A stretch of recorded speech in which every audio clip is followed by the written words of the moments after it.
Good afternoon. You're watching City News 24/7. I'm Karen Seolin. And I'm Melanie Ng. We are at day 10 of the federal election campaign, well underway, and controversy is dominating in the headlines. Let's bring in our Glen McGregor now. He joins us live from the Liberal campaign bus. Glen, the federal party leaders, they are trying to stay on message, but two candidates have pulled the plug on their campaigns.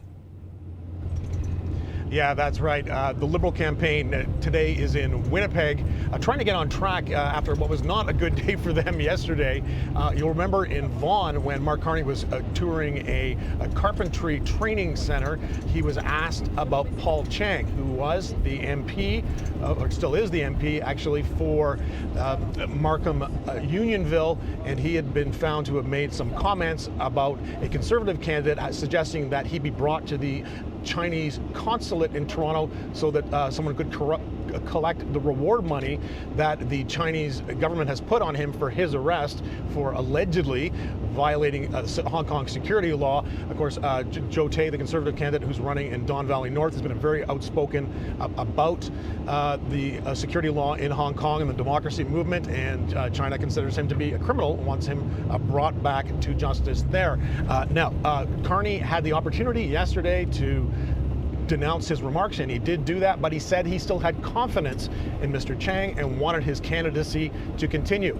But then, later last night, Chang put out a statement on social media announcing he was going to step down. I'll read you. He said, "This is a uniquely important election with so much at stake for Canadians. That is why I'm standing aside as our 2025 candidate in our community of Markham Unionville." So that leaves the Liberals temporarily without a candidate there. But probably more damaging to the campaign is the indecision that Mark Carney showed. He didn't act quickly in the same way that the Conservatives did to deal with a candidate in the Windsor area who had made some remarks on a podcast back in 2022 about bringing back the death penalty and executing Justin Trudeau as well. So these are challenges for these campaigns. Every election campaign, these things crop up. The things that candidates who haven't been properly screened or properly vetted, that the screening process didn't catch, things they've done in their past that could come back to haunt them, and that generally the opposition war rooms, the researchers find these things about their opponents and then tend to release them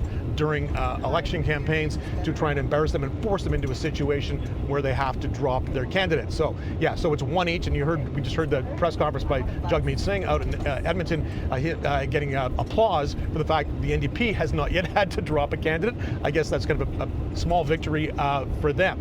But Mark Carney now trying to get his message back on track here in Winnipeg. I'm on the campaign bus leaving, ironically, a bus factory where he was promoting his message about affordability and really doing kind of a victory lap about his decision to cancel the consumer carbon tax, which motorists are noticing today, 17, 18 cent drop in the price of gasoline at the pumps.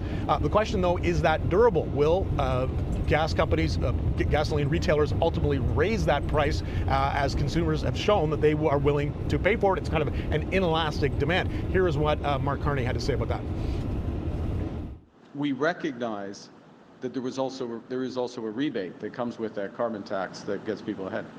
We kept the rebate in place for this. The rebate checks will show up later this month for people, as usual, even though the carbon tax is not being collected. We kept it in place to help with the transition so that if we are returned to government, our tax cut will be in place, which then more than makes up for the rebate.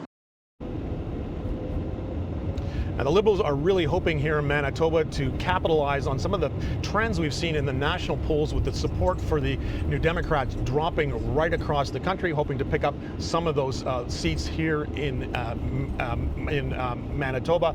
I should note that Carney this afternoon is meeting with Manitoba's Premier, New Democrat Wab Kinew. Unlikely that Kinew is going to give an endorsement, but you know, it's a good sign that for Carney's campaign that he is at least doing a photo op with a pretty popular premier. Pierre Poilievre, Conservative leader, down in Atlantic Canada today, continuing to push that message that he's been using on the campaign about creating a national energy corridor and getting our reliance off the U.S. as an export market. Here is what Pierre Poilievre had to say on the campaign. These are all the demands that our energy sector has made. These are not my demands. These demands come from the 14 biggest energy companies in Canada. They're the ones that put a letter together, and they've said very clearly and very simply, it's not a matter of debate. Either you do these 5 things, or we will stay dependent on the Americans.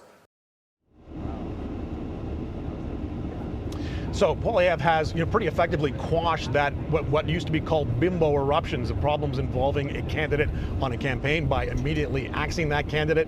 Because it took Mark Carney longer, he might have suffered a little bit of a hit to his credibility. Real questions about his judgment. Why didn't he not act sooner? Carney was asked about this today, talking about how he's, he's still a fairly new to politics. This, though, seen Karen and Mel as kind of a rookie mistake that has may have damaged his campaign a little bit, but we look at those polling numbers we're seeing today. These trends are holding. Liberal lead right across the country, anywhere between 3 percentage points, in some polls as high as 12 percentage points. So Liberals continuing to tour this province, hoping to pick up some of those seats. All right, Glen McGregor joining us as you travel on that Liberal bus. I hope you're not motion sick, Glenn. Appreciate this effort. Thanks so much. A little bit. Thanks. A little nauseating, yes.